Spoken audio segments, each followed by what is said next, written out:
Hi, let's talk about the comic book series Die from Kieron Gillen.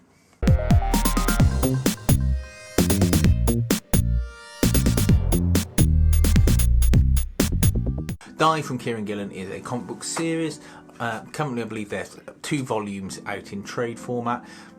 It follows a group of friends from initially when they were teenagers at someone's birthday, and they play a game of Dungeons and Dragons style role playing. They each get given a die, each with a different number of sides, and they make their characters up, and then something happens when they roll the die. They get drawn into this fantasy world. They each get powers, they get sort of new appearances, new avatars as it were, that represent their personality and their character choices. I didn't like this book at all.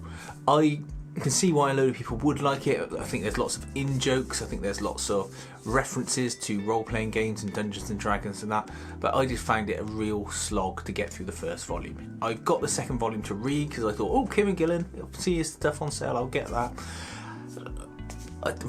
I'll read it because I paid for it, but really it was just such a slog for me to get through the first volume.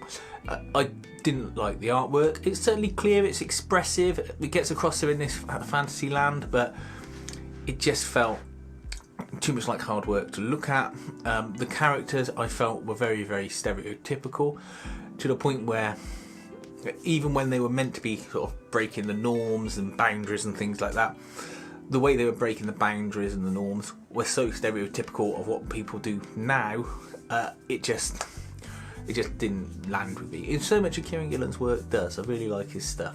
But I think this is apparently a very popular series, so you know, I'm sure it'll go on for a while. You know, I like his Once and Future series, a bit more action orientated, still looks into myth and legend and fantasy worlds.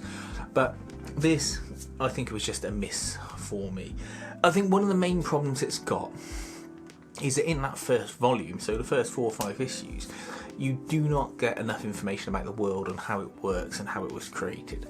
I'm sure we're meant to be finding out this information as we go along. I'm sure he's got it very complexly plotted out, but ultimately for me as a reader, there wasn't enough to draw me in. I'm dumped into it, and I just didn't get it. Let me know what you think. Did you enjoy it? Is it worth me reading the second volume that I've got? Will more of the story be explained? Does it become an easier read for people who find it difficult like me? I'll be interested to know. Please feel free to like and subscribe, and thanks for watching.